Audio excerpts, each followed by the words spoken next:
Ji friends, welcome back to our YouTube channel Tax Solutions. So today we'll discuss about the equalization levy concept. जैसा कि आप सभी जानते हैं कि section 40 of income tax act ये कहता है कि कोई भी expenditure shall not be allowed as a deduction while calculating the income under that PGBP if following circumstances exist. जिसमें पहला है कि section 40A1 non compliance with the provisions of TDS while payment is made to the non resident. अगर non resident को payment की जा रही है और टीडीएस की एप्लीकेबिलिटी बनती है पर टीडीएस नहीं काटा गया या काट कर जमा नहीं कराया गया तो वहां पर 100% डिसअलाउ हो जाएगा वो एक्सपेंडिचर। रेजिडेंट के केस में वो 30% डिसअलाउ हो जाएगा। इसी लाइन में एक नया क्लोज इंसर्ट किया गया था 2016 में, सेक्शन 40A1B, जो ये कहता है कि अगर कोई पेमेंट की जा रही है नॉन रेजिडेंट को और वहां पर इक्वलाइजेशन लेवी की एप्लीकेबिलिटी बनती है बट इक्वलाइजेशन लेवी डिडक्ट नहीं किया गया या डिडक्ट करने के बाद पेमेंट नहीं किया गया सेंट्रल गवर्नमेंट को, तो वो जो अमाउंट होगा जो पे किया गया है नॉन रेजिडेंट को, that shall not be allowed as deduction while calculating the income under that profit and gains from business profession. तो वो 100% डिसअलाउ हो जाएगा। अब इन तीनों चीजों में एक चीज ये भी है कि जिस साल में टीडीएस की एप्लीकेबिलिटी बनती थी या इक्वलाइजेशन लेवी की एप्लीकेबिलिटी बनती थी उस साल में डिडक्ट ना किया गया हो और डिडक्ट करके ना पे किया है तो उस साल में वो अमाउंट डिसअलाउ हो जाएगा। पर सब्सिक्वेंटली अगर किसी साल में वो डिफॉल्ट करेक्ट कर दिया जाता है, रेक्टिफाई कर दिया जाता है और टीडीएस डिडक्ट कर कर पेमेंट कर दी जाती है सेंट्रल गवर्नमेंट को, तो जिस साल में डिफॉल्ट को करेक्ट किया गया है उस साल में डिडक्शन क्लेम कर सकता है एसएससी। मान लीजिए फाइनेंशियल ईयर 1920 में 10 लाख रुपीज की पेमेंट की गई नॉन रेजिडेंट को और वहां पर इक्वलाइजेशन लेवी एप्लीकेबल था 6%, जो कि डिडक्ट नहीं किया गया या डिडक्ट कर कर पेमेंट नहीं की गई, तो उस साल में जो 10 लाख रुपीज है वो पीजीबीपी की इनकम कैलकुलेट करने के दौरान कंसीडर नहीं किया जाएगा। हाँ, मान लीजिए फाइनेंशियल ईयर 2020-21 में 60,000 का टीडीएस काट दिया जाता है और पेमेंट कर दी जाती है सेंट्रल गवर्नमेंट को, तो 2020-21 में 10 लाख रुपीज एसएससी क्लेम कर सकता है while calculating the income under that profit and gain from business और प्रोफेशन। तो चलिए बात करते हैं कि आखिर इक्वलाइजेशन लेवी है क्या चीज, कहां पर इसकी चार्जेबिलिटी अराइज होती है और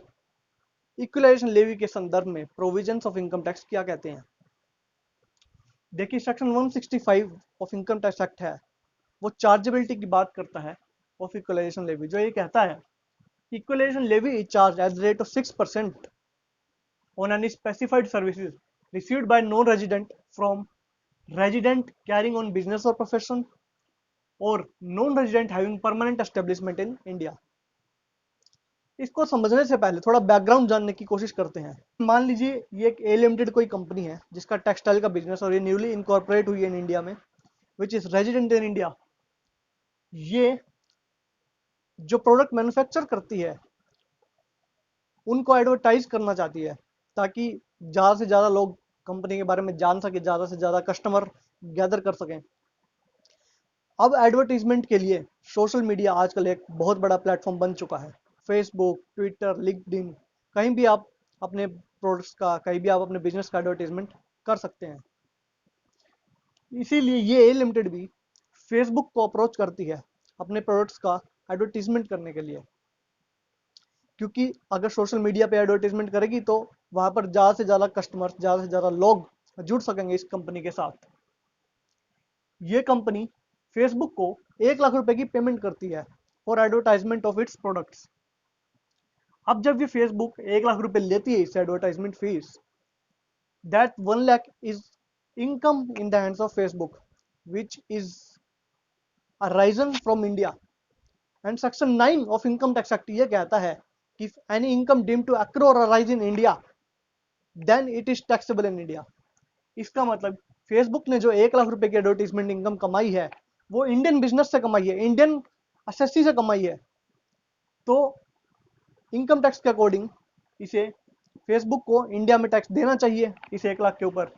पर क्योंकि ये तो नॉन रेजिडेंट है फेसबुक, ये तो बच जाएगी। इसका इंडिया के साथ जिस कंट्री में ये फेसबुक रजिस्टर्ड है, इंडिया का जो डबल टैक्सेशन अवॉइडेंस एग्रीमेंट है वो भी ये नहीं कहता कि फेसबुक को इंडिया में टैक्स देना पड़ेगा, तो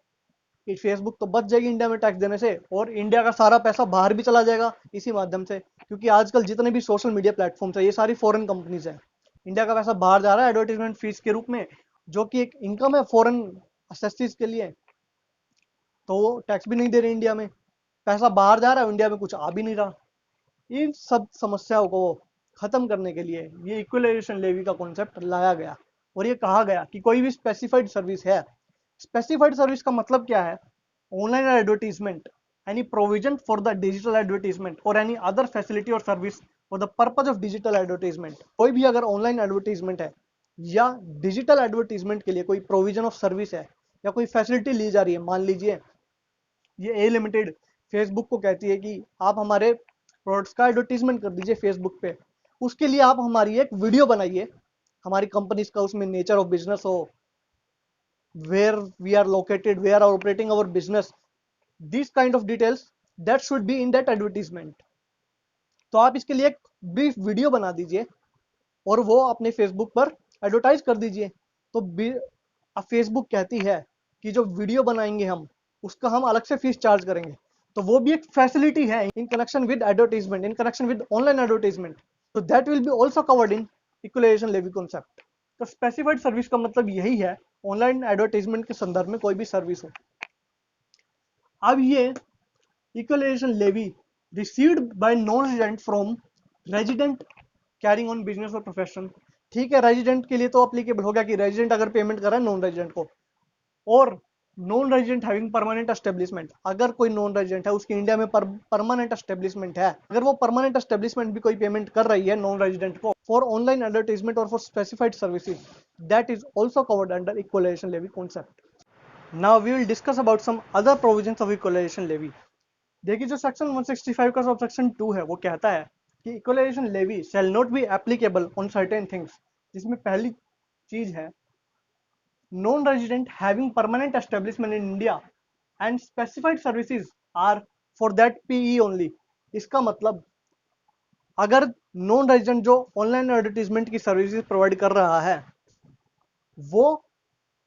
अपनी एक परमानेंट एस्टेब्लिशमेंट जो कि इंडिया में स्थापित है उसी को कर रहा है, उसी के बिजनेस और प्रोफेशन के लिए कर रहा है, तो ये तो सीधी सी बात है कि नॉन रेजिडेंट अपने पर्पज के लिए ही कर रहा है, इसमें इंडिया का कोई भी पैसा बाहर नहीं जा रहा है, इसलिए उस केस में इक्वलाइजेशन लेवी एप्लीकेबल नहीं होगा। सेकंड, अगर जो टोटल कंसिडरेशन पे किया जा रहा है नॉन रेजिडेंट को बाय एन इंडियन रेजिडेंट और permanent establishment of non resident,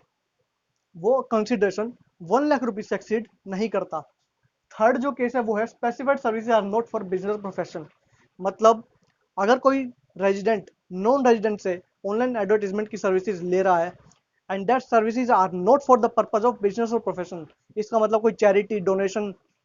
या सोशल सर्विसेज के लिए हो, तो उस केस में भी इक्वलाइजेशन लेवी एप्लीकेबल नहीं होगा।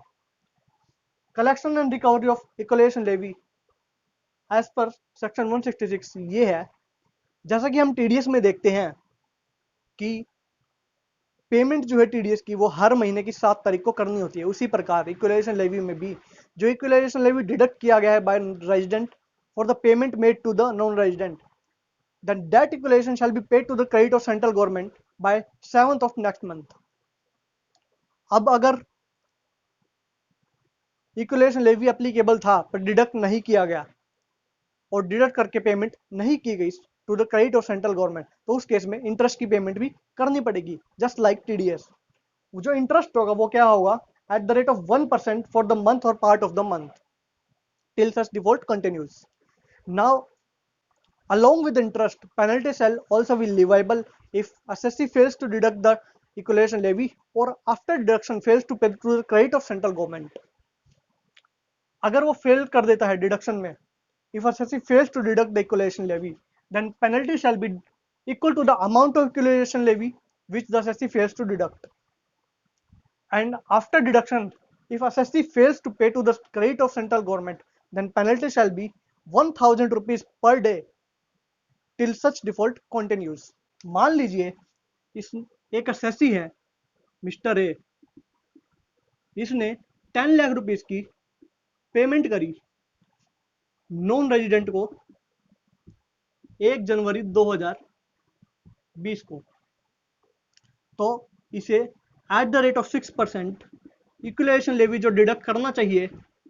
60,000 रुपीज करना चाहिए, जो इसने प्रॉपरली डिडक्ट कर लिया 1 जनवरी 2020 को। अब इसकी जो ड्यू डेट है पेमेंट की 60,000 रुपए इसको जो सरकार को पेमेंट करनी है, उसकी ड्यू डेट है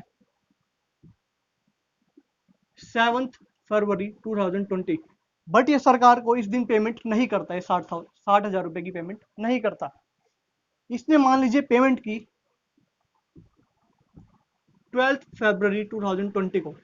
तो यहाँ पर इंटरेस्ट लगाया जाएगा 1% for the month or part of the month. इसका मतलब इंटरेस्ट लगेगा एट द रेट ऑफ 1% 60,000 पर 600 रुपीज का। सो दोस्तों, ये था हमारा आज का टॉपिक, इक्वलाइजेशन लेवी। उम्मीद है आपको हमारी वीडियो पसंद आई होगी। प्लीज़ अपने व्यूज़ कमेंट बॉक्स में लिखकर जरूर बताइएगा कि आपको वीडियो कैसे लगी, और चैनल को सब्सक्राइब करना बिल्कुल भी ना भूलें। थैंक यू एंड जय हिंद।